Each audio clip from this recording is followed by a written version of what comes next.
కర్ణాటకలోని సొలిగా ట్రైబ్ వార్తల్లో ఉంది. ప్రధాని మోడీ గారు మన్ కీ బాత్ 119th ఎడిషన్లో మాట్లాడుతూ ఈ సొలిగా ట్రైబ్ని చాలా ప్రశంసించారు. టైగర్ కన్జర్వేషన్, పులుల సంరక్షణలో ఈ సొలిగా ట్రైబ్ కంట్రిబ్యూషన్ గురించి ఆయన ప్రస్తావించారనమాట మన్ కీ బాత్లో. కర్ణాటకలోని బిలిగిరి రంగనా హిల్స్ టైగర్ రిజర్వ్ ఒకటి ఉంది. దానిలో ఈ సొలిగా ట్రైబ్స్ ఉంటారనమాట. ఈ సొలిగా ట్రైబ్స్ అనేవాళ్ళు కొంత తమిళనాడు టిల్ట్ కూడా వెళ్ళుకుంటుంది. ఈ ప్రాంతం అనేది కర్ణాటక తమిళనాడు టిల్ట్ కూడా కొంత ఉంటుంది అనమాట. బేసికల్గా బిలిగిరి రంగనా హిల్స్ అనేవి కర్ణాటక కిందకు వస్తాయి అనమాట. ఈ సొలిగా ట్రైబ్స్ షిఫ్టింగ్ కల్టివేషన్ ఫాలో అవుతారు అండ్ ఫారెస్ట్ ప్రొడ్యూస్, అడవుల్లో ఏదైతే దొరుకుతుందో అది ఏరుకుంటుంటారనమాట. దాంతోపాటు సస్టైనబుల్ ఫారెస్ట్ ప్రాక్టీసెస్, అక్కడున్న అటవీ సంరక్షణ దెబ్బతినకుండా వాళ్ళు అడవులతో కలిసి, చెట్లతో కలిసి, పుట్టలతో కలిసి బతుకుతారనమాట.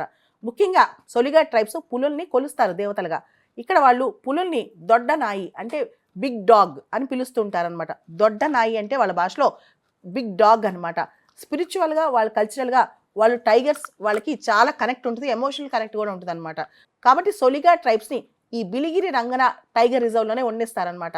వీళ్ళు భారతదేశంలో ఒక టైగర్ రిజర్వ్లో మనుషులు ఆవాసం ఉండటానికి, అంటే ఒక ట్రైబల్ గ్రూప్ ఆవాసం ఉండటానికి పర్మిషన్ దొరికిన మొట్టమొదటి ట్రైబ్ వీళ్ళు అనమాట. మన దేశంలో ఉన్న ఫారెస్ట్ రైట్స్ యాక్ట్ ప్రకారం ఈ సొలిగా ట్రైబ్కి ఆ హక్కు వచ్చిందనమాట.